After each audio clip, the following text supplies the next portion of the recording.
Salam müəllimlər, hər vaxtınız xeyir olsun. Bildiyimiz kimi bu il 2026-cı ildə artıq sertifikasiya üzrə bütün texnologiya müəllimləri sertifikasiyadan keçəcək. Və bu məqsədlə də Təhsil İnstitutu müəyyən vaxtdan sonra yenə də bizlərlə 20 suallıq bir sınağı paylaşdı. İmtahan nümunə suallarını bizimlə paylaşdı. Bundan öncə verilən 20 sualı mən öz YouTube kanalımda izah etmişdim və YouTube kanalından daxil olub onu izləyə bilərsiniz müəllimlər. Bu və ya digər videoların davamlı olması üçün isə kanala abunə olmağı və videoları bəyənməyi unutmayın. İndi isə keçid alaq suallara. Demək müəllimlər, çərçivə sənədi və yaxud da məzmun xətləri üzrə düşən sualların ardıcıllığı və yaxud da nə qədər düşəcəksə bu haqda mən öncəki videoda danışmışdım. Ona görə də bu videoda artıq təkrarçılıq etmək istəmirəm. Birbaşa suallara keçid alacağam. Birinci sualımıza baxaq. Birinci sualda deyir ki, müəllim dərs prosesində şagirdlərə həqiqi ölçüsü 100 mm olan nümunə detal göstərir. Deməli, detalın ölçüsü nə qədərdir? 100 mm. Həqiqi ölçüsüdür bu. Və onlara bu detalın spesifikasiyasını tərtib edərkən miqyası 50 mm ölçüdə çəkməyi tapşırır. Deməli, detalın öz həqiqi ölçüsü 100-dür, amma deyir onu çertiyojlu spesifikasiya bunları qurarkən onu 50 mm ölçüdə çək. Sualı nədir? Deyir, şagirdlər burada hansı miqyası tətbiq edəcəklər? Detalın həqiqi ölçüsü 100 mm-dir. İndi mənə deyir ki, sən bunu miqyası 50 mm ölçüdə çək. Variantlarımıza baxaq. A. Kiçildilmiş miqyas. B. Böyüdülmüş miqyas. C. Natural ölçü. D. Santimetrlə ölçü. E. Metrlə ölçü. Deməli, müəllimlər, deyir A-da kiçildilmiş miqyas. Bəli, elə doğru cavabımız bu A variantıdır. Doğru cavabımız A-dır. Sadəcə digərlərinə də baxaq. Niyə bəs A-nı seçdik? Çünki bizdən deyir ki, 100 mm-dir və sən onu kiçilt deyir, 50 mm ölçüdə çək. Yəni, miqyas olaraq kiçilt deyir, ölçü olaraq deyil. Miqyas olaraq elə təsvir et ki, o 50 mm-lik ölçüdə göstərilsin. Yəni, biz bunu 2 qat daha kiçiltmiş oluruq. Axı, 50 100-dən 2 qat daha kiçikdir və buradan artıq başa düşürük ki, burada 100 mm biz kiçiltsək 50 mm edə bilərik. Biz onu böyütsək əgər daha çox olacaq, 100-dən çox olacaq. Və yaxud da yazıb natural ölçü. Natural ölçü 1 bölünsün 1-dir. Yəni, öz natural ölçüsü, əşyanın ölçüsü hansı ölçüdədirsə, nə boydadırsa, eyni o ölçüdə də təsvir ediriksə, bu natural ölçüdür. D-də yazıb santimetrlə ölçməz. Əgər millimetri santimetrə çevirsək, bu zaman daha böyük olacaq. Çünki santimetr millimetrdən daha böyükdür. Y-də verib metrlə ölçü. Metrlə ölçünü də biz götürə bilmərik. Axı, metr bunlardan daha böyükdür. Ona görə də müəllimlər, ilk baxışdan, yəni bu sualda doğru cavabı biz tapmaq üçün asan şəkildə başa düşürük ki, həqiqi ölçü 100 mm-dir. Mən onu 50 mm ölçüdə çəkməliyəmsə, deməli 50 100-dən kiçikdir. Mən deməli hansı miqyasdan istifadə edəcəm? Kiçildilmiş miqyasdan istifadə edəcəm. Yəni həqiqi ədədi 2 qat daha kiçiltmiş oldum. Və kiçildilmiş miqyas necə göstərilir müəllimlər? Məsəl üçün 1 bölünsün 2, 1 bölünsün 4, 1 bölünsün 5, yəni kiçik rəqəmlər əgər, baxın, öndə olan hamısı 1-dir. 1 2-dən kiçikdir, 1 4-dən kiçikdir, 1 5-dən kiçikdir. Yəni, kiçildilmiş rəqəmlər öndədirsə, bu kiçildilmiş miqyasdır. Əgər 5 bölünsün 1 yazsam, böyük rəqəm öndə olsa, bu deməli böyüdülmüş miqyas olar. Əlavə olaraq da bu hissəni də vurğulamaq istədim. İndi isə baxaq ikinci sualımıza. Birinci sualda deməli doğru cavabımız kiçildilmiş miqyas oldu. İkinci sualda deyir ki, dərs prosesində şagird eyni ölçüdə və formada 10 ədəd çərpələng fiquru kəsib hazırlayır. Kəsimin tez və dəqiq olması üçün şagird hansı vasitədən istifadə etməlidir? Baxın, burada ola bilər bəlkə də heç bəziləri çərpələng fiquru nədirsə, onu bilmir. Sual onun üçün çox çətin gəlir. Deyir ki, ay aman, çox çətin sual salmışdılar. Nədir, orada mən bilməyən söz var idi. Heç bu çərpələng fiqurunun Bu sualda yəni yeri demək olar ki, sadə bir vasitə kimi gedir. Yəni əsas bir mərkəzdə olan bir söz deyil. Biz əsasən nəyə köklənirik? Sualda, sorğuda bizdən nə istəyir? Deyir ki, 10 ədəd eyni ölçüdə və formada fiqur hazırlayacaq. Çərpələng olmasın, başqa bir fiqur olsun. Fərq etmir, nə fiqur olur olsun. Əsas odur, şagird bundan 10 ədəd eyni ölçü və formada hazırlamalıdır. Və deyir ki, kəsimin daha tez və dəqiq olması üçün şagird hansı vasitədən istifadə etməlidir? Əsas olan burada işi nədir şagirdin? O 10 fiquru necə etsin ki, həm tez, həm də dəqiq formada hazırlasın. Bunun üçün şagird nədən istifadə edə bilər? Variantlarımıza baxaq. 1-də verib ülgü, 2-də biz, daha doğrusu 1-2 deməyim, variantlar üzrə deyim. A. Ülgü, B. Biz, C. Resmus, D. Xətkeş, Y. Pərcar. Deməli, müəllimlər, burada ülgüdən başqa, baxın, digərləri hamısı alətdir. Amma bizdə sualdan nə soruşur? Deyir, hansı vasitədən istifadə etməlidir? Elə buradan da biz söhbəti tuta bilirik ki, bu bizdən nə istəyir? Və digərləri həmçinin ülgü nə idi? Bir neçə. Ülgü ümumiyyətlə hazır detal formasıdır. Bir dənə detalı hazırladım. Sonra ondan istifadə edərək eyni detaldan, eyni ölçüdə, eyni formada çox sayda kəsirəm. Burada artıq mən ülgü kimi istifadə edirəm o hazırladığım birinci detaldan. Məsəl üçün, mən burada 10 dənə fiqur hazırlamalıyamsa, birinci əziyyət çəkirəm, onun ən birincisini ölçürəm, bitirəm, görüm hansı ölçüdə olacaq, hansı formada olacaq, onu müəyyənləşdirirəm. Digər 9-unu isə o birinci əziyyət çəkib ölçdüyüm birinin üstünə qoyub rahat şəkildə kəsirəm. Bir var ki, mən bunun 10'unu da ayrı-ayrı ölçüm, bitim, bu cür kəsim. Burada artıq işim gec olacaq. Amma bir dənəsinə əziyyət çəkirəm. Birini birinci hazırlayıram. Daha sonra üstünə qoyub digər 9'unu da kəsəcəm. Burada olacaq işim rahat. Yəni bu sualda doğru cavabımız elə ülgüdür müəllimlər. Çünki ülgü çox sayda detalı eyni ölçüdə, eyni formada tez və dəqiq şəkildə hazırlamağa kömək edir. Sonra B-də verib biz. Bizdən deşik açmaq üçün istifadə olunur. Sonra resmus. Resmusda əsas yadda saxlayırıq, paralel xətlərin çəkilməsi üçün istifadə olunur. D-də verib xətkeş. Xətkeş isə kiçik ölçülü məmulatlarda istifadə olunur. Yəni, kiçik ölçülü pəstahların ölçülməsində istifadə olunur. Məsələn, biz xətkeşi ən çox harada istifadə edirik? Kimin əlində görürük? Şagirdlərin, uşaqların harada istifadə edir uşaq onu? Dəftərdə istifadə edir. Deməli, özü də kiçikdir. Kiçik ölçülüdə pəstahlarda istifadə olunacaq. Y-də verib pərcar. Pərcar isə çevrə və qövslərin çəkilməsi üçün istifadə olunur. Yəni, müəllimlər, bu sualın əsas məğzi nədir? Bizə burada nə lazımdır? Bizə burada lazımdır ki, uşaq 10 ədəd fiqur hazırlamalıdır və necə etsin ki, onu tez və dəqiq formada əldə etsin. Tez və dəqiq sözünü biz əgər ülgü haqqında məlumat oxumuşuqsa, bu sualda görən kimi deyəcəyik ki, bu ülgüdür. Burada söhbət ülgüdən gedir. Növbəti sualımız. Deyir ki, texnologiya dərsində müəllim şagirdlərə məktəb emalatxanasında 2 oduncaq detalın yapışdırılması üçün kazein yapışqanından istifadə etmələrini tapşırır. Şagirdlər 2 oduncaq detala yapışqanı çəkib dərhal sıxacda sıxırlar. Yapışqanı vurdu, vuran kimi də qoydu sıxaca. Deyir, verilən situasiyada düzgün cavabı müəyyənləşdirin. Bu situasiya üzrə düzgün cavab görək nə olacaq. Deməli, A-da deyir ki, yapışqanı çəkən kimi gözləmədən detalları sıxacda sıxmaq. Demək olar ki, mətndə buna oxşar bir cümlə var orada. Elə həmin mətndə görən kimi həmin cümləni, elə çoxsu bu cümləni də götürür düzgün cavab kimi. Amma bu yanlışdır müəllimlər. Yapışqanı deyir, çəkən kimi gözləmədən detalları sıxacda sıxmaq. Bu olmaz. Biz yapışqanı detalın səthini birinci təmizləməliyik, tozdan, çirkdən, pasdan, nə isə varsa üstündə. Onu təmizləməsək yaxşı yapışmayacaq. Daha sonra yapışqanı çəkməliyəm onun üzərinə və 2-3 dəqiqə mən onu gözləməliyəm ki, orada hopsun, bərkisin biraz. Sonra birləşdirməliyəm, sonra sıxaca qoymalıyam.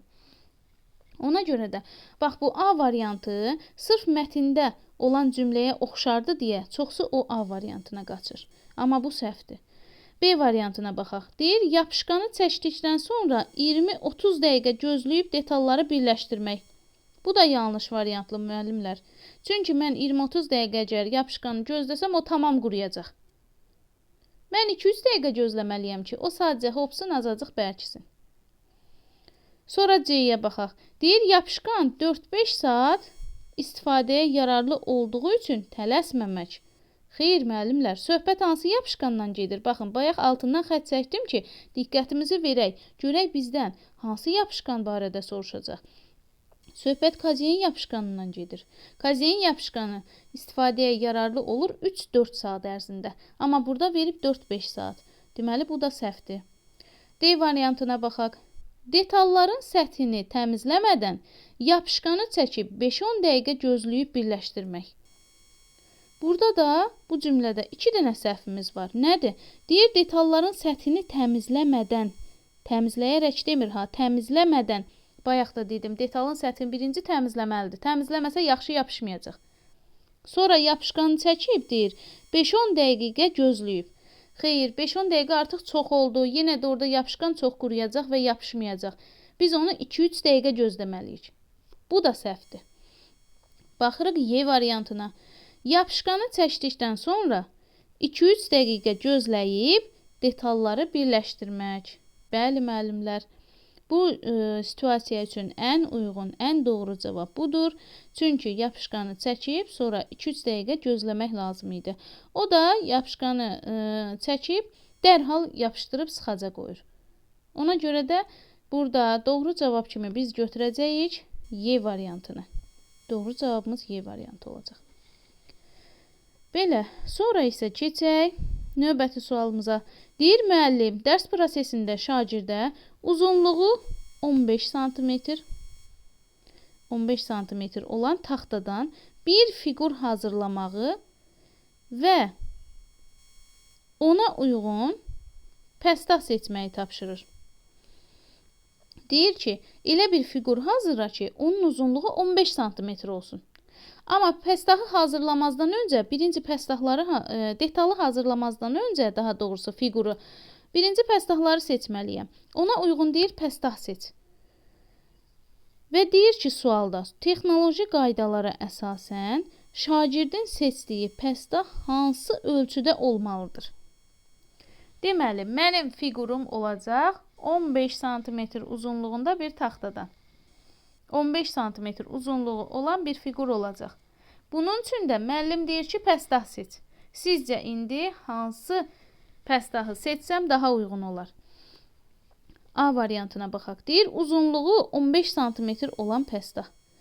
Əgər mən uzunluğu elə 15 sm detal hazırlayacamsa, elə 15 sm-likdə də pəstah seçdimsə, bəs mən bunu kəsəcəm, mən bunu mişarlayacam, mən bunu yonacam, təmizləyəcəm. Axı bu qısalacaq. Bu mənim işimə yaramadı. Bu səhvdir. B variantına baxaq. Deyir, uzunluğu 15 sm-dən böyük pəstah. Bəli, müəllimlər.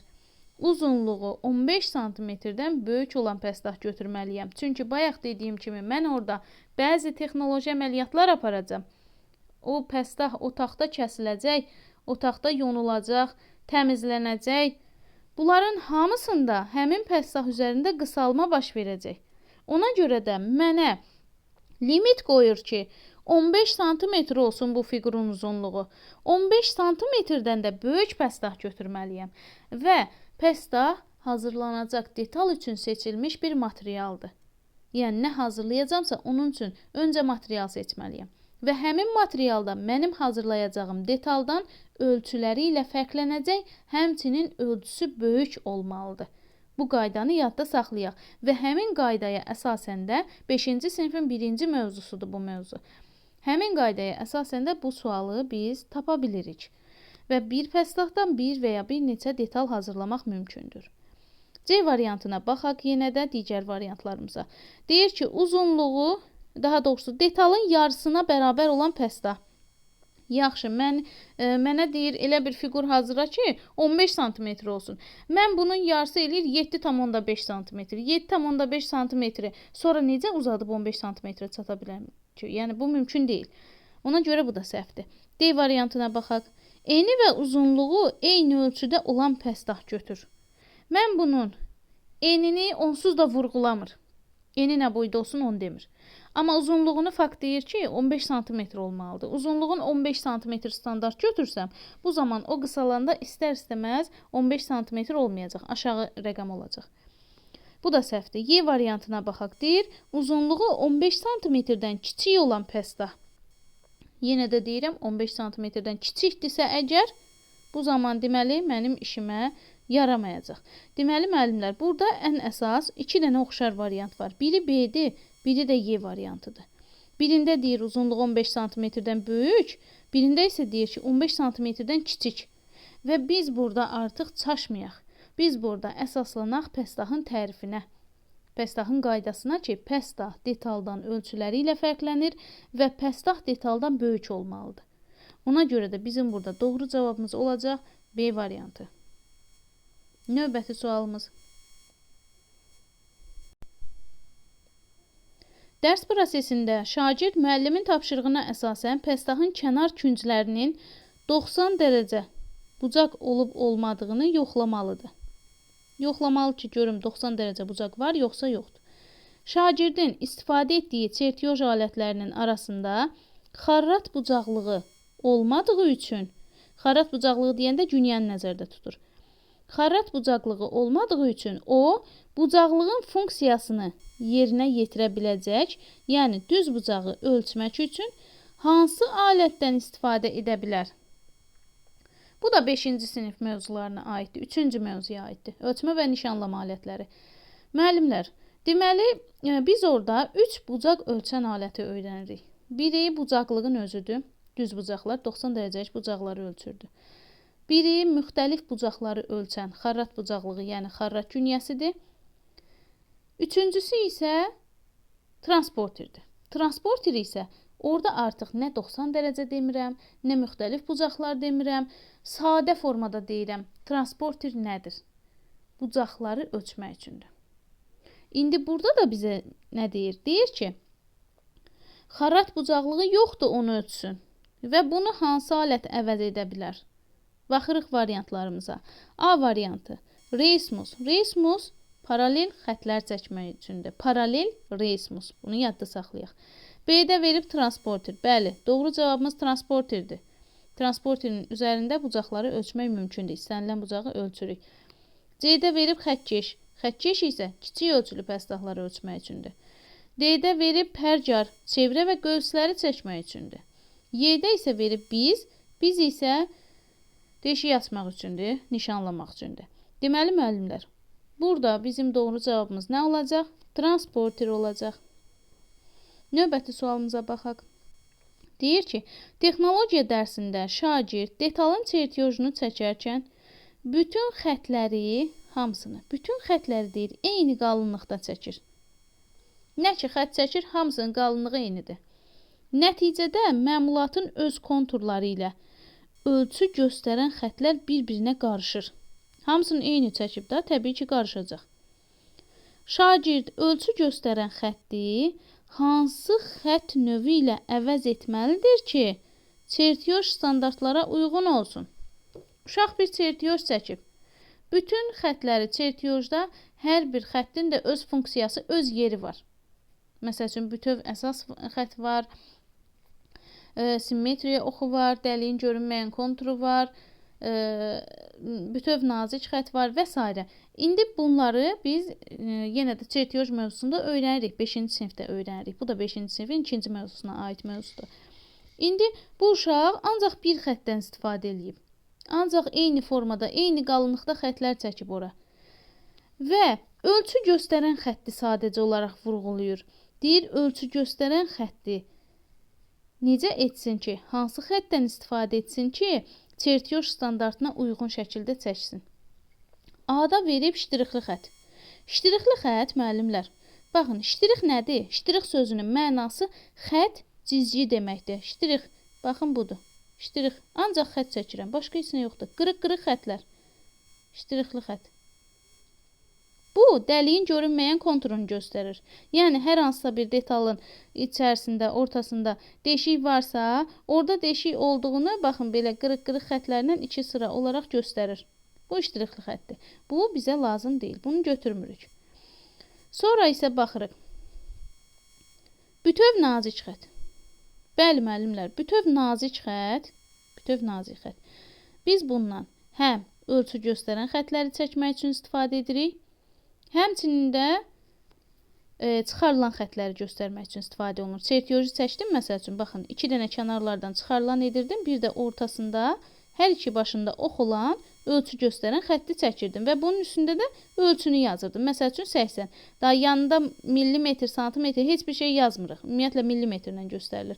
Sadəcə ölçünü yazırıq. Bu zaman ölçünü bilirik ki, məsəl üçün 80 yazıbsa 80 millimetrdir. Və bu bütöv nazik xətlə göstərilir. Elə bu sualda doğru cavabımız olacaq bütöv nazik xət. Digərlərinə də baxaq. Verib burada ştrix nöqtəli xət. Ştrix nöqtəli xət simmetri yoxudur. Ştrix nə idi bayaq sözün mənası? Xət, cizgi demək idi. Ştrix çək deyir, həm də nöqtə qoy deyir indi. Ştrix, nöqtə, ştrix, nöqtə, ştrix, nöqtə. Bu nədir? Simmetri yoxudur. Bu da bizə aid deyil, bunu götürmürük. Sonra deyir dalğalı xət. Dalğalı xətt isə bu formada gedir, düzdür. Orada kitablarımızda çox görməsək də bunu, amma çertyojda istifadə olunan xətlərdən biridir. Y variantında isə deyir ki, bütöv əsas xətt. Bütöv əsas xətti isə detalın konturunu göstərir. Elə demək olar ki, bu bütün konturları həmin bu bütöv əsas xəttlə çəkib demək olar. Çünki hamısını qalın formada çəkib. Amma onu ölçü göstərəni isə biraz daha nazik xəttlə çəkmək lazımdır. Ona görə də bu sualımıza doğru cavabımız olacaq B variantı bütöv nazik xətt. Növbəti sualımız. Deməli, müəllimlər, beləsi suallar görəndə çox vaxt çoxunuz həyəcanlanırsınız. Ay aman, fərqli bir sual var. Əslində fərqli bir sual yoxdur. Heç bir suala fərqli imiş. Siz onu bacarmarsınız kimi baxmayın. Çox sadə bir sualdır. Birinci onun gedişatına baxaq. Deyir ki, sualda. Burada öncə bir qrafik görürük. Qrafikdə nə yazılıb?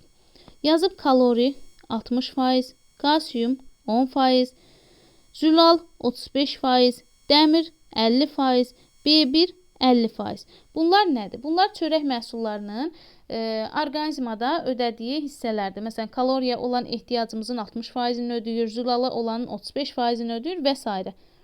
İndi isə suala baxırıq. Bunu müşahidə elədik. İndi suala keçək. Deyir ki, çörək məhsullarının bədənin B6-ya olan tələbatının neçə faizi olduğunu müəyyənləşdirin. B6 hardadır? Burada mərkəzdədir.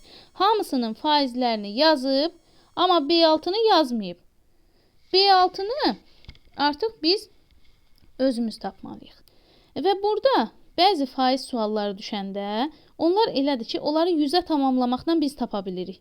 Amma burada hamısını hesablasaq, məsəl üçün 60 üstünə 10 gəldim, elədi 70 üstünə 50 gəldim, elədi 120 üstünə 50 gəldim, 170 və s. Görürsünüz 100-dən yuxarı çıxdı. Deməli biz burada o məntiqi işlədə bilmərik. Biz burada konkret olaraq bilməliyik ki, B6-ya olan ehtiyac nə qədərdir? B6-ya olan ehtiyac isə cəmi 25%-dir. A variantıdır. Bu A variantını doğru cavab kimi yadda saxlayaq və bilək ki, B6, belə deyək, məntiqlə belə yadda saxlaya bilərsiniz ki, B1 və dəmir ikisi də 50%-dir. B6 B1-in yarı hissəsidir. Yəni 50-nin yarısı 25%-dir.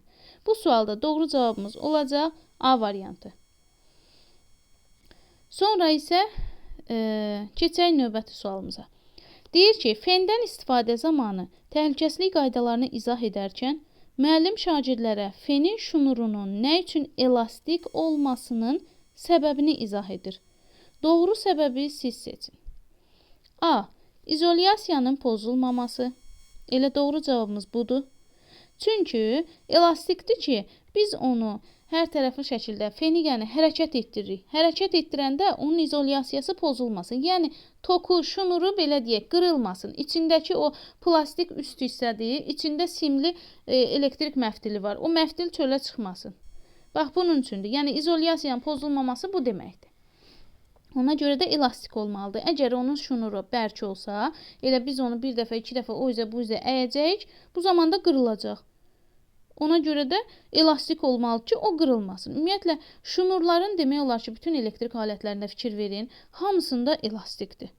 Bu da izolyasiyanın qırılmasının qarşısını almaq üçündür. İzolyasiyanın pozulmaması üçün. Bu doğru cavabımızdır.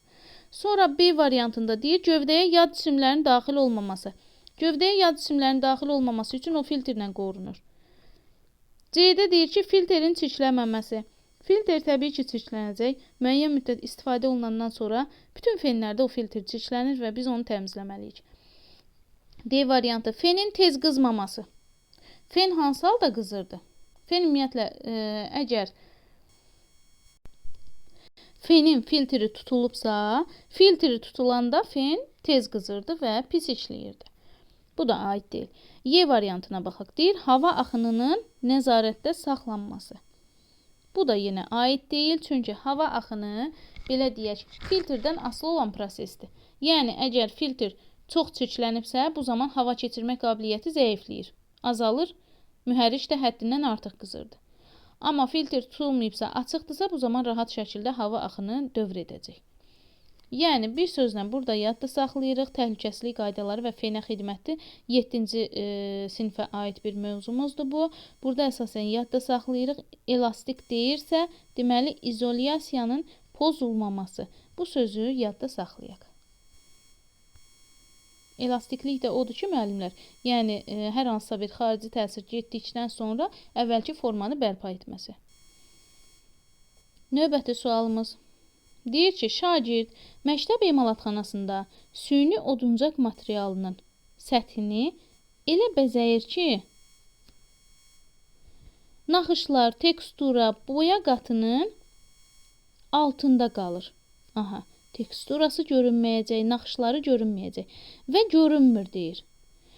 Sualımız nədir? Deyir, şagird bəzəmənin hansı növündən istifadə etmişdir? Bu isə 9-cu sinifə aid bir mövzudur. A. Şəffaf bəzəmə. B. Qeyri-şəffaf bəzəmə. C. Xarrat bəzəməsi. D. Kaşirləmə. Y. Laminələnmə. Deməli, söhbət süni oduncaq materialından gedir, müəllimlər. Süni oduncaq materiallarının bəzədilməsində müəyyən bəzədilmə üsullarından istifadə olunurdu. Həm orada şəffaf, həm də qeyri-şəffaf üsullar tətbiq olunurdu. Burada verib şəffaf bəzəmə, bir də xarrat bəzəməsi. Şəffaf bəzəmə ilə xarrat bəzəməsi demək olar eyni bir şeydir, onun ikinci adıdır. Qeyri-şəffaf bəzəmə. Qeyri-şəffaf bəzəməsi isə rəngsaz bəzəməsi adlanırdı. Niyə? Çünki deyir qeyri-şəffafdır. Yəni şəffaflıqdan çıxıb. Şəffaf lakı biz taxtanın üzərinə çəkəndə onun bütün üstündə olan cızıqlar, naxışlar, yəni tekstura görünür. Amma qeyri-şəffaf nə deməkdir? Yəni bu boyadan istifadə olunub. Elə sualın özündə də deyir. Deyir boya qatının altında qalır. Əgər siz bilsəniz ki, qeyri-şəffaf bəzəmə rəngsaz bəzəməsidir, bunu rahatlıqla tapa bilirsiniz. Qeyri-şəffaf həm də qeyri sözü orada o şəffaflığı inkar eləyir. Yəni artıq deyir bu şəffaf deyil. Ona görə də biz buradan doğru cavab olaraq qeyri-şəffaf bəzəməni götürəcəyik. Sonra verib kaşirlənmə və laminələnmə. Kaşirlənmə və laminələnmə isə müəyyən bir örtüyün oduncaq səthi, süni oduncaq materialın üzərinə çəkilməsidir. Bu da başqa bir prosesdir, yəni. Boyama deyir. Hətta onları çəkəndə belə orada yenə tekstura görünür, onun üzərinə də təzədən lak boya çəkmək mümkündür. Yəni müəyyən təbəqənin çəkilməsidir. Burada doğru cavabımız olacaq B variantı, qeyri-şəffaf bəzəmə. Növbəti sualımız. Müəllim texnologiya dərsində həndəsi oyma üsulunu izah edərkən düz xətli və qövsvari elementlərin burada boşluq qoyub ki, biz bura alətin adını yazmalıyıq. Nə vasitəsilə deyir, yerinə yetirildiyini söyləyir. Düzgün cavabı müəyyən edin. Deməli, müəllimlər, biz bilirik ki, həndəsi oyma ən qədim üsuldur oyma arasında. 8-ci sinif mövzusudur bu da. Oymalar arasında ən qədim üsullardan biridir. Və həndəsi oymanın 3 elementi var. 3 əsas elementi var. Yəni, qədim olduğu üçün qədimdə də ən tez kəşf olunmuş fiqurlar dairədir, üçbucaqdır, kvadratdır. Yəni ona görə də həndəsi oymanın əsas elementləri dairə, üçbucaq, kvadratdır. Çevrə. Amma burada deyir ki, düz xətli həm də qövsvari elementlər yaradılır. Amma bu hansı alətlərlə yaradılır? İndi buna baxaq. A variantı: çəpinə bıçaq və yarımdairəvi iskənə. B variantı: yastı düz iskənə və naxış bıçağı.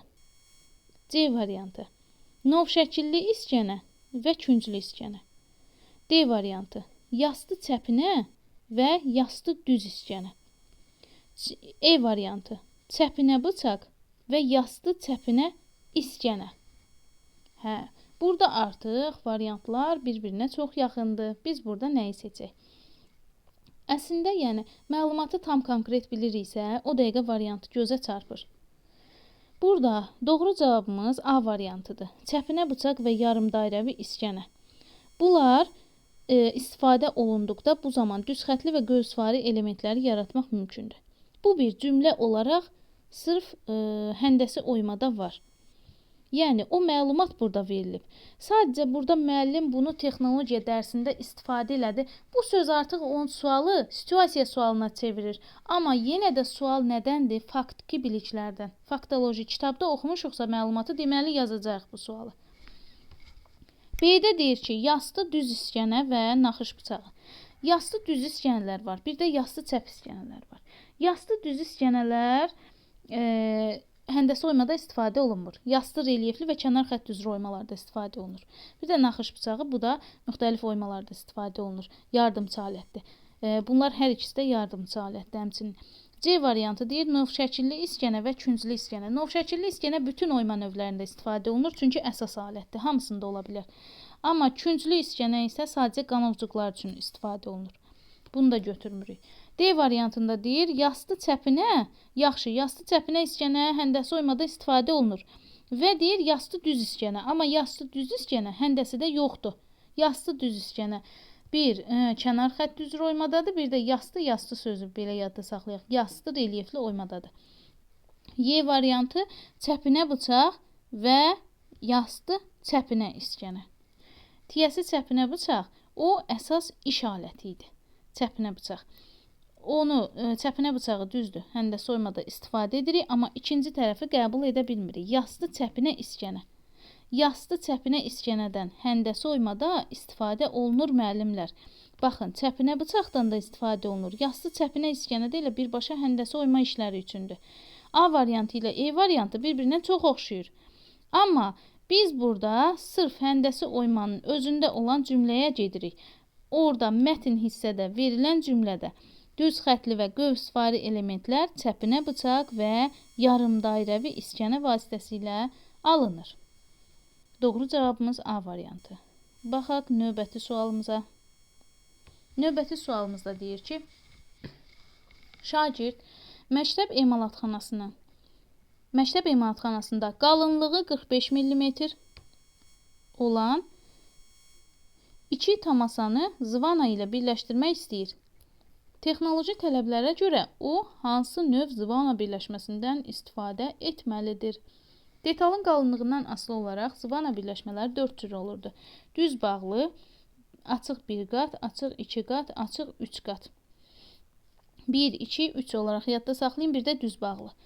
Və burada deyir ki, qalınlığı 40 mm və dedim ki, detalın qalınlığına görə bunlar fərqlənir. Birinci verib, açıq 1 qat zıvana. Açıq 1 qat zıvana 40 mm olduqdadır. 40 mm olduqda, yəni ondan kənara çıxmayacaq. 2-də verib açıq 2 qat. Açıq 2 qat isə 40 ilə 80 arasındadır.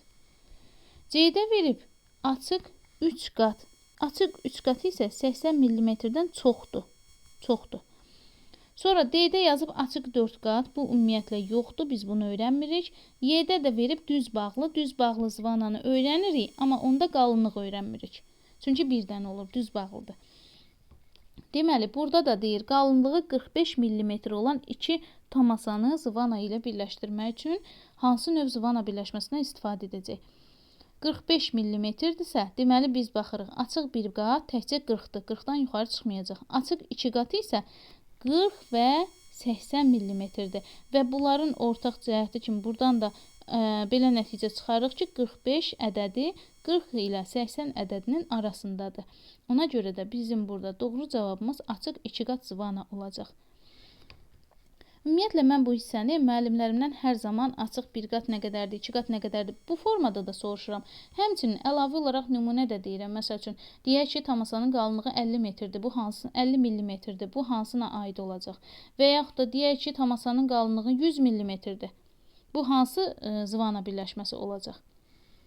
Keçən dəfə də zıvana birləşmələrindən bir sual düşmüşdü müəllimlər. Açıq 3 qat birləşməsinin ikinci adı künc yeşik birləşməsi. Hazırda da təqdim edilən suallar arasında zıvana birləşməsindən olan sual var. Bu mövzuya diqqətlə yanaşaq. Növbəti sualımız Euler-Venn diaqramına əsasən tikiş maşınında yerinə yetirilən tam tikmə və baxyalama əməliyyatları üçün ortaq cəhəti müəyyən edin. Sualı oxuyuruq birinci tam dəqiqliyi ilə. Görək bizdən nə istəyir o? Deyir ki, 2 dənə tikmə var. Biri baxyalamadır, biri də tam tikmədir. Bunların ikisinin deyir ortaq cəhətini tap. Baxırıq görək ortaq istəyir yoxsa fərqlini istəyir. Ortaq cəhət deyəndə Venn diaqramıdır. Mərkəz hissədə bir sual qoyub. Yəni hər ikisinə aiddir. Dairələr də bir-birinin içərisindədir. İndi baxaq variantlarımıza.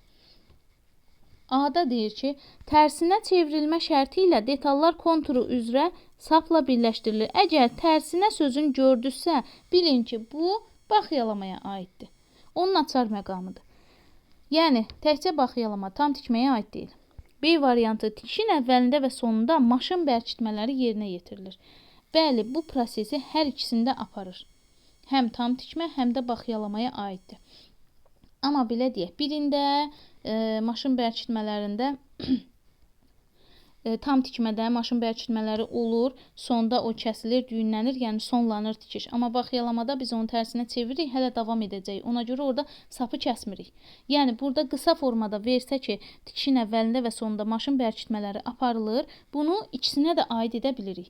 Amma daha sonra demir də kəsdik, kəsmədik sapı, o söhbət yoxdur. Ona görə də biz bunu hər ikisinə aid olaraq B variantı kimi götürürük. Yəni, doğru cavab B variantı olacaq, amma yenə digərlərinə baxaq. C. Əməliyyat həm açıq, həm də bağlı kəsiklə aparılır. Bu iki formada aparılan bu tam tikməyə aiddir. Baxyalamaya aid deyil. D variantı. Tikişin dönməsi zamanı iynə bucağın təpəsində saxlanır, pəncə qaldırılır və parça iynənin ətrafında fırladılaraq yenidən pəncə aşağı salınır və tikiş davam etdirilir. Burada baxyalama prosesinə aiddir bu cümlə. Yəni, biz tamamilə tərsinə formada çevirdik. Sonra Y variantı. Detalın və məmulatın qatlanmış kənarlarının möhkəmləndirilməsi üçün istifadə edilir. Bu cümlədə isə qatlanmış kənar deyir. Əgər qatlanmış kənar sözü varsa, müəllimlər, bilin ki, bu tam tikmədir. Yəni, kənarını qatlayıram, tam olaraq tikirəm.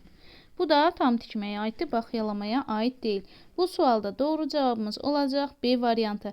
Yəni, həm baxyalama, həm tam tikmə əməliyyatına aid olan odur ki, tikişin əvvəlində və sonunda maşın bərkitmələri yerinə yetirilir. Bu da 6-cı sinifə aid bir mövzudur və demək olar ki, orada olan əməliyyatların hamısında sonda maşın bərkitmələri aparılır, əvvəldə və sonda. Növbəti sualımıza baxaq. Deyir ki, sxemə əsasən düzgün cavabı təyin edin. Bu isə 8-ci sinif mövzusuna aiddir. Həcmli naxış tikmə. Birinci, saplarla həcmli naxış tikmə. Bunun rəngini dəyişim. Aha. Deyir ki, saplarla həcmli naxış tikmə. Sadə irəli arxaya tikişlərlə işlənir. Bəli, saplarla həcmli naxış tikmə deyəndə irəli arxaya tikişləri yadda saxlayırıq. Bu ona aiddir, düzgündür bu. Sonra xaçvari həcmli naxış tikmə. Sapların çarpazlaşması hesabına əldə edilən sıra arası tikişin xarici görünüşünə görə belə adlanır. Bu da doğru məlumatdır. Bu da xaçvariyə aiddir. Xaç işarəsi, yəni xaç formasını yaratmaq üçün saplar çarpazlaşır. Baxın, biri belə gedir, biri belə. Bunlar hamısı çarpazlaşmalıdır ki, o xaçvarini biz əldə edək. Bu da doğrudur. Deməli, saplarla həcmli naxış tikməyə aid məlumat da doğrudur. Xaçvaridə olan məlumat da doğrudur. İndi aşağıda verib həcmli sıx tikişli naxış tikmə və sual işarəsi deyir. Bunun məlumatını sən digər tərəfdə olan 5 variant içərisindən seç. İndi baxaq variantlarımıza. A-da deyir ki, həm bağlı kəsik, həm də nişanlanmış kəsiklə qatlamada istifadə edilir. Bu tam tikməyə aiddir. Bu doğru deyil. B-də zəif burulmuş sapla və eyni ölçülü tikiş arasılarla yerinə yetirilir. Bu zəif sözün yadda saxlayın müəllimlər. Bir qarmaq və ilgəkdə var idi 6-cı sinifdə. Zəif dartılan sahələrdə gizlətmək üçün istifadə olunurdu. Bir də su tikişində var. Orada da su tikişində zəif burulmuş sapla eyni ölçülü tikiş arasılarla yerinə yetirilirdi. Bu da bura aid deyil. Səhvdir. C-yə baxaq. Deyir, bu tikiş ilə təkcə kontur üzrə yox, şəkli tam doldurmaqla müxtəlif formalı təsvirlər tikmək olar. Cavablar çox xırdadır müəllimlər. Ona görə çətinlik çəkirəm oxumaqda. Yaxınlaşdıra da bilmirəm. Deməli, bu tikişlə deyir, təkcə kontur üzrə yox, şəkli tam doldurmaqla müxtəlif formalı təsvirlər tikmək olar. Əgər şəklin tam doldurulmasından gedirsə söhbət, bu 7-ci sinifdə öyrəndiyimiz divar naxışıdır. Yəni 2 dəfə iynə qabağa tikiş. İkinci adı idi onun. Şəkil tam doldururduq. Bir dəfə gedirdik, sonra təzədən geri qayıdırdıq. Əks istiqamətdəki şəkil tam dolsun. Bu da həcmli sıx naxış tikməyə aid deyil. Yanlışdır. D variantına baxaq. Bu tikiş maşın tikişini xatırladır və birbaşa tikiş adlanır. Bu da aid deyil. Çünki maşın tikişini xatırlayan, ona oxşayan, birbaşa tikiş adı ilə tanınan bu iynə arxası tikişdir. Y variantına baxaq. Burada bir-birinə sıx yapışan və təsviri dolduran düz sıra arası tikişlər aparılır. Bəli, müəllimlər. Bu doğrudur. Bu Y variantını biz həcmli sıx naxış tikməyə aid edə bilərik. Baxın, burada da deyir təsviri dolduran var. Sonra variantlarımızın birində C variantına baxaq. C variantında da deyirdi ki, şəkli tam doldurmaqla yerinə yetirilir. Bu C variantı ilə Y variantı bir-birinə oxşuyur.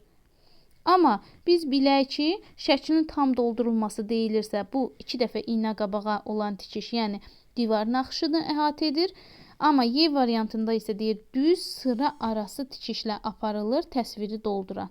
Bu olur həcmli sıx tikişlə, həm də düz sıra arası. Bunu yadda saxlayaq. Bir də burada bizə daha bir açar məqam verir müəllimlər. Orada deyir ki, Y variantına bir-birinə sıx yapışan, elə sıx sözü burada var deyə, buradan biz rahat şəkildə variantı digər səhv cavabların içərisindən ayırıb seçə bilirik. Doğru cavabımız olacaq Y variantı. Növbəti sualımıza baxaq. Deyir ki, texnologiya dərsində şagirdlər ünsiyyət zamanı sərhəddi hiss etmək. 8-ci sinifə aiddir, 1-ci mövzu. Sərhəddi hiss etmək bacarığının əhəmiyyətini öyrənirlər. Əlavə olaraq müəllim bildirir ki, bu xüsusiyyət olmadıqda sözlər və hərəkətlər münaqişəyə səbəb ola bilər. Söhbət deyir, hansı davranış norması haqqında gedir? Deməli, müəllimlər, bizdə lazımdır ki, davranış normalarını bilək. Davranış normalarını biz 8-ci sinifdə öyrənirik. Yəni, 9-cu sinifdə də bəzi qaydaları öyrənirik. Davranış norması olaraq burada bizə açar sözləri verir. Suala baxan kimi çətindir deyib, yəni qorxutmayın özünüzü. Deyir, sərhəddi hiss etmək bacarığı.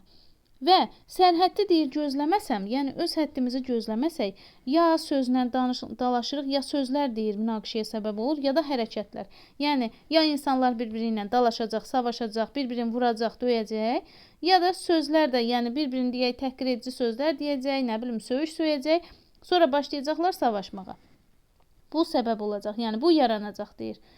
Bu isə, indi baxaq variantlarda görək hansına aiddir. A variantında verib ədəblilik. Ədəblilik odur ki, müəllimlər, hamı tərəfindən qəbul edilmiş dəyərlər çərçivəsində özümüzü aparmaq. Ədəbliyin əsas açar məqamı dəyərlərdir. Bir də hamı. Hamı tərəfindən qəbul edilmiş dəyərlər çərçivəsi. Yəni, hamı olduğum yerdə, məkanda nə edirsə, mən də onu eləməliyəm. Belə deyək, ağlayanla ağlayırıq, gülənlə gülürük. Sonra B-yə baxırıq, deyir zəriflik. Zəriflik fərdi xüsusiyyətləri nəzərə alıb, ona uyğun şəkildə həmin şəxsə yanaşmaqdır. Məsələn, deyək, kiminləsə zarafat edirəm, görürəm ki, xoşu gəlmir də, bu adamın artıq fərdi xüsusiyyətidir. Bir də eləmirəm onu. Bu zəriflikdir. Sonra C-də deyir nəzakətli. Nəzakətli isə mədəni və nəcib davranışdır. Bu da aid deyil. D variantı mərifətlilik. Bunu saxlayıram hələ ki, bu doğru cavabımızdır. Çünki Y-də isə verib təvazökarlıq. Təvazökarlıq da aid deyil, çünki təvazökarlıq da odur ki, öz fərdi həm də müsbət xüsusiyyətləri ilə lovğalanmamaq, ədəbazlanmamaq, belə deyək, böyük-böyük danışmamaq. Budur. Bu sualda doğru cavabımız mərifətlilikdir. Çünki burada mərifətliliyin əsas açar məqamı var, müəllimlər. Açar məqamı da nədir? Mərifətlilik, sərhəddi hiss etmək, sözlər və hərəkətlərin münaqişəyə səbəb olması. Münaqişə və sərhəddi hiss etmək sözləri bizə əsas verir ki, biz bu sualda doğru cavab kimi D variantını götürək. Növbəti sual. Deyir ki, şəkilə əsasən uyğunluğu müəyyən edin. Bu isə 7-ci sinfə metallar mövzusuna aiddir. Və orada biz profillər keçmişdik. Profillər var idi. Həmin o profillərin indi burada bəzilərinin şəkillərini verib və şəkillərinin altında adlarını belə verib.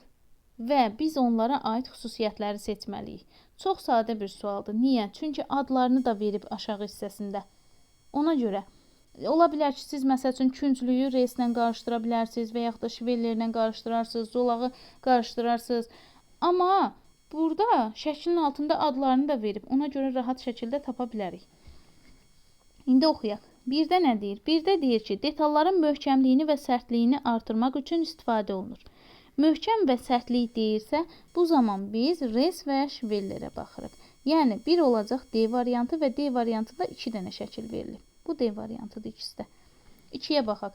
Bina tikintisində dəzgahlarda istifadə olunan isti yayılmış metal profildir. İsti yayılmış metal profil deyirsə, bu künclükdür, müəllimlər. Bu C şəklini əhatə edir. C şəkli. 2 olacaq. C. Sonra 3-ə baxaq. Deyir, müxtəlif quruluşlu məmulatlar, pəncərə barmaqlıqları, çəpərlər qaynaq edilir. Pəncərə barmaqlıq və çəpərləri sözünü gördüksə, bu isə kvadrat və zolağa aiddir və hər ikisini bir şəkil olaraq B şəklində vermişdi. Deməli, 3-də olacaq B. 4-də deyir, bolt və qaykalar düzəldilir. Bolt və qaykalar isə özləri də 600-lüdür. Ona görə onların düzəldiyi prakat da yenə də 600-lü olacaq. Bu isə A şəkli olacaq. 4 də A olacaq. İndi baxaq variantımızı seçək.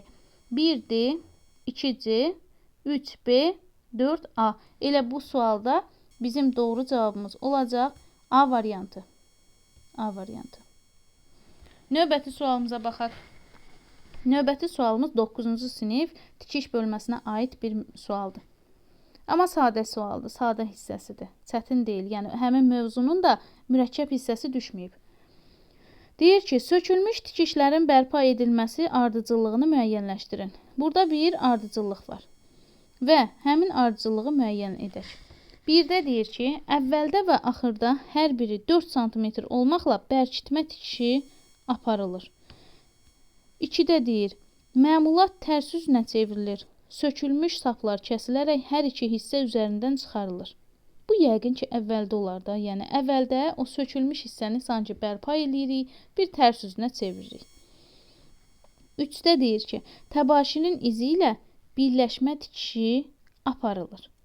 4-də deyir, əgər zədələnmiş hissə böyükdürsə, tikiş xətti təbaşirlə işarələnir. Sonra 5-də deyir, məmulatın hissələri nişanlama xətti üzrə birləşdirilir. Deməli, müəllimlər, bizim burada doğru cavabı seçməyimiz lazımdır. Biz burada doğru cavabı necə seçək? Birinci baxırıq 2-yə. 2-də deyir, məmulat tərs üzünə çevrilir. Mən bu sökülmüş tikişi bərpa edəcəm. Sökülmüş tikişin də bərpası onun astar tərəfində aparılmalıdır. Ona görə onu mütləq tərs üzünə çevirməliyəm. Sonra orada artıq olan sapları kəsib çıxartmalıyam. Daha sonra isə 4-ə baxaq. Əgər zədələnmiş hissə böyükdürsə, indi isə mən zədələnmiş hissəni qiymətləndirirəm. Artıqlarını atdım, çıxartdım, qiymətləndirirəm. Görün, böyükdür yoxsa kiçikdir. Böyükdürsə başqa iş görürük, kiçikdirsə başqa iş görürük. Amma burada əsas böyük olan hissənin ardıcıllığıdır. Əgər zədələnmiş hissə böyükdürsə, tikiş xətti təbaşirlə işarələnir.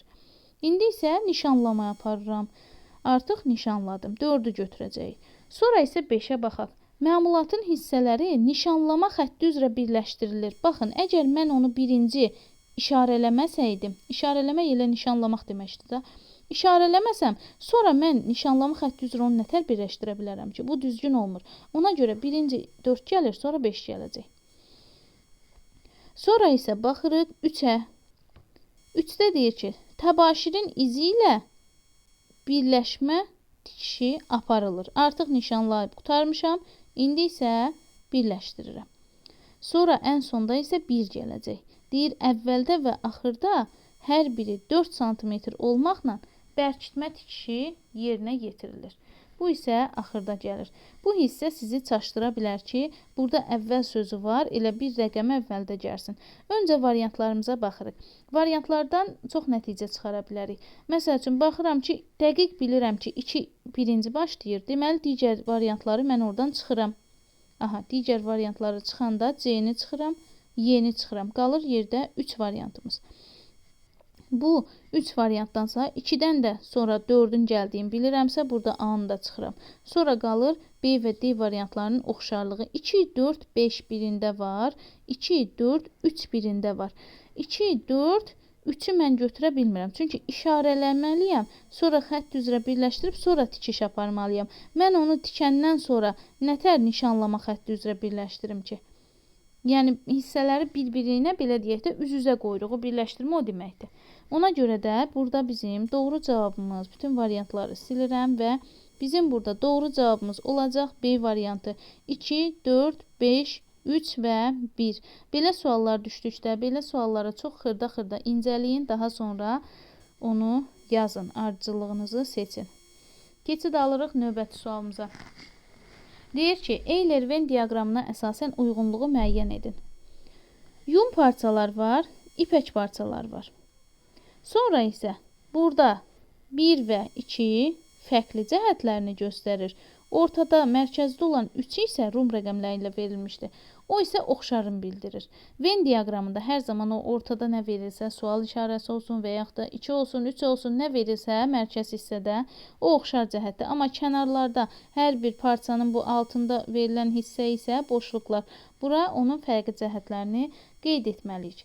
İndi baxaq müəllimlər. A-ya baxaq. A-da deyir ki, yumaq olmaz. Nəm halda olanda ehtiyatla davranmaq lazımdır. Bəli, müəllimlər, yumaq olmaz, nəm olanda ehtiyatla davranmalıyıqsa, bu elə yun parçalara aiddir. Yəni, 1-ə aiddir. Burada da qeyd edin, 1-ə A. Nəm olanda da ehtiyatla davranmaq lazımdır, çünki əyilir parça bəzən, ona görə. B-yə baxırıq. Quru təmizləmədən, kimyəvi təmizləmədən istifadə edilir. Quru təmizləmə istifadə edilir. Bəli, yun parçalarda istifadə olunur, amma ipəkdə istifadə olunmur. Sonra baxırıq C-yə. C-də deyir, ütünün altı 110 dərəcə temperatura qədər, 110 dərəcə Celsius temperatura qədər olduqda ütlənir. 110 dərəcə ipək parçaların temperaturudur. Ona görə də 2, ipəyin altında 2 var. Ora yazırıq, 2-yə yazırıq C-ni. Sonra D variantına baxaq. Nəm məmulat asılmış halda qurudulur. Hər ikisini asıb quruda bilərik. Düzdür. Yun parçaların bəzi növləri var ki, onları səth üzərində sərib qurutmaq lazımdır. Amma ümumilikdə həm yun, həm də ipək parçalarda nəm məmulatı asılmış halda quruda bilərik. Ona görə 3-cü oxşar cəhət olaraq D variantını hər ikisinə aid edərək götürürük. Y variantına baxaq. Quru təmizləmə qadağandır. Olmaz. 40 dərəcə Celsius'dən artıq olmayan temperaturda əl ilə yuyulur. Bu məlumat da ipək parçalara aid bir məlumatdır. Ona görə də biz bunu ipək parçalara aid edirik. Çünki bayaq, baxın, B variantı ilə Y variantı sanki bir-birinin tərsidir. Birində deyir, quru təmizləmə istifadə oluna bilər. Birində isə deyir ki, quru təmizləmə olmaz. Quru təmizləmə yunda olar, amma ipəkdə olmaz. İkisində də U var. Quru, yun, U-lar varsa, deməli olar, olar. Amma U yoxdursa, deməli olmaz. İpəkdə isə yoxdur, bu zamanda olmaz. Bu da bir açar məqam kimi yadda qalsın. Deməli, müəllimlər, bu sualımızda bizim doğru cavabımız nə olacaq? A variantı olacaq. Bu sualda doğru cavabımız A variantı. 1 AB, 2 CY, 3 isə oxşar cəhəti D variantı. Növbəti sualımıza baxaq. Növbəti sualımız isə düsturlara aid bir sualdır. Deyir ki, texnologiya dərsində praktik iş zamanı şagirdə oduncağın sıxlığını təyin etmək tapşırılır. O, ölçmələr apararaq oduncaq nümunəsinin həcminin 10 kub santimetr, kütləsinin isə 7 qram olduğunu müəyyən edir. Şagird vahid həcmdə olan oduncaq kütləsi olan onun sıxlığıdır, daha doğrusu şagird vahid həcmdə olan oduncaq kütləsi onun sıxlığıdır qaydasına əsaslanarsa, onun qiyməti tapılmalıdır. Onun qiymətini görək necə tapmalıdır. Deməli müəllimlər, bu mövzunu biz öyrənirik 7-ci sinifdə. 7-ci sinifdə deyəcəksiniz ki, mən görməmişəm bəziləriniz. O, oduncağın xassələri mövzusunda, fiziki və mexanik xassələri mövzusunda praktik işdə verilən bir düsturdur. Ümumiyyətlə, fizikanı keçmişik də biz orta məktəbdə. Hətta fizikadan belə mənim bir çox düsturlar ümumiyyətlə yadımdadır. Tətbiq etmişik. Eləcə də bu fəndə də o zaman o bizə doğma gəlir, yəni çətin gəlmir. Sıxlığın düsturunu istəyir bizdən. P bərabərdir. Buna P də deyə bilərsiniz, rho da deyə bilərsiniz. Yəni fərq etmir. Əsas odur, yadda saxlayaq. Sıxlıq budur. P bərabərdir. M bölünsün V. İndi buradan biz düsturdan bəzi çıxarışları edə bilərik. Mən onu yazıram, siz qeyd edin. Buradan məsəl üçün M-i taparsaq əgər, P sıxlıqdır. M kütlədir. V isə həcmdir. Buradan biz surəti tapsaq, M-i tapsaq, M bərabər olur, P vurulsun V. Amma V-ni tapası olsaq həcm bərabər olanda P gəlir onun yerinə. Baxın, ikisi yerini dəyişirlər. P gəlir onun yerinə, M yenə surətdə qalacaq, P də gələcək aşağı. Yəni məxrəcə düşəcək. Elə bil M mamadır. Mama həmişə yuxarıdadır. P da gəldi aşağı, papa gəldi aşağı. Belə yadda saxlaya bilərsiniz loru dillə. İndi isə müəllimlər, əsas düsturumuza qayıdıram. Sadəcə düsturla sizi tanış etdim. Bizdən bunun sıxlığını tapmaq tapmaq tələb olunur. Deyir ki, həcmi 10 kub santimetrdir. Həcm nə idi? V idi. V bərabərdir 10. Kütləsi isə 7 qramdır. Kütlə nə idi? M idi. M bərabərdir 7. Deyir, bunu əsas götürərək şagird burada sıxlığı tapacaq. Yəni, P bərabərdir sual işarəsi. P bərabərdir düsturu yazırıq. M bölünsün V. M-in qiyməti nədir müəllimlər? 7. 7-ni yazıram surətə. V-nin qiyməti nədir? Həcmin qiyməti 10-dur. Onu isə yazıram məxrəcə. Və 7-ni 10-a bölürəm. 7-ni 10-a böləndə isə doğru cavab olur 0,7 qram bölünsün kub santimetr. Burada isə doğru cavabımız olacaq B variantı. Düsturdan olan qeydləri aparın ki, belə düstur qarşınıza çıxarsa, bu zaman həll edə biləsiniz. Ola bilər, burada məsəl üçün sıxlığı verərdi, kütləni soruşardı. Və yaxud da həm kütləni, həm sıxlığı verər, həcmi soruşar. Ona görə birinci əsas düsturu bilmək lazımdır ki, ondan müəyyən çıxarışları edib sualları tapa bilək. Növbəti sualımıza baxaq. Deyir ki, diaqramda ailə büdcəsinin gəlir mənbələri faizlə göstərilmişdir. Təqaüdlər və müavinətlər hissəsinin faizini müəyyən edin. A variantı 25%, B variantı 5%, C variantı 9%, D variantı 10%, Y variantı isə 20%-dir. Biz burada artıq fakt diaqram verilib. Və diaqrama əsasən buradan belə nəticə çıxara bilərik ki, birinci baxırıq, görək mən bu diaqramı 100%-ə tamamlaya bilirəm, yoxsa yox. Bəli, tamamlayıram. Çünki verib əmək haqqı. Əmək haqqı hardadır? Ailə üzvlərinin əmək haqqısı birincidə. Baxın, işarəsini də verib. Göy. Göy ədəd 80%-dir. Göy hissə. Bu əmək haqqıdır. Ən çox budur. Təqaüd və müavinətlər sarı hissəni bizdən soruşur. Bizə o lazımdır, onu tapacağıq. Sonra yaşıl hissə verib. Yaşıl hissə nədir? 4%-dir. Artıq burada inanın ki, çox fikirləşməyə belə ehtiyac yox idi. Görüm şəxsi yardımcı neçə faiz idi, əmək haqqı neçə faiz idi. Çünki fakt rənglərlə verib hər bir şey bizə aydın şəkildə. Faktı bilməsəz belə bu sual tapa biləcəksiniz. Sonra açıq mavi ilə verib ki, ayrı mənbələrdən gələn gəlirlər 7%. Deməli müəllimlər, mən hesablayım. 80 üstə gəl 4 Nə elədi? 84. 84-ün də üstündə 7 gələndə nə eləyir müəllimlər? 91 eləyir, eləmi? 91-in 100-ə çatması üçün nə qədər qalır? 91-i tapdım. İndi mən bu 91-i 100-ə çatdırmaq üçün nə qədər lazımdır mənə? 9%. 91-in üstünə 9% də gəlsəm, bu diaqram tamamilə 100%-i əhatə eləyəcək. Ona görə də burada verilən bu narıncı hissə 9% edəcək müəllimlər. Ola bilər ki, siz baxan kimi bu sualın cavabını tapa bilərsiniz. Bu normaldır, yəni faktı biliriksə bunu tapacaq. Amma mən sizə məntiqi cəhətində əlavə olaraq izah etdim ki, bu sual həqiqətən də heç faktiki məlumatı bilməsək belə yaza biləcəyimiz bir sualdır. Burada isə doğru cavabımız olur C variantı. Təqaüd və müavinətlər 9%. Növbəti sualımıza baxaq. Deyir ki, şagird texnologiya dərsində kompüterlərin tipləri və növləri. Kompüterin iş prinsipi mövzusunu keçəndən sonra kompüteri işə salır. Bu zaman deyir, sistem işləmək üçün proqramı müəyyən bir qurğudan operativ yaddaşa köçürməyə başlayır.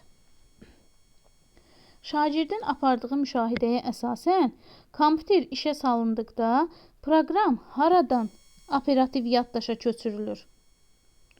A. Prosesordan, B. Sərt diskdən, C. Monitordan, D. Printerdən, E. Skanerdən.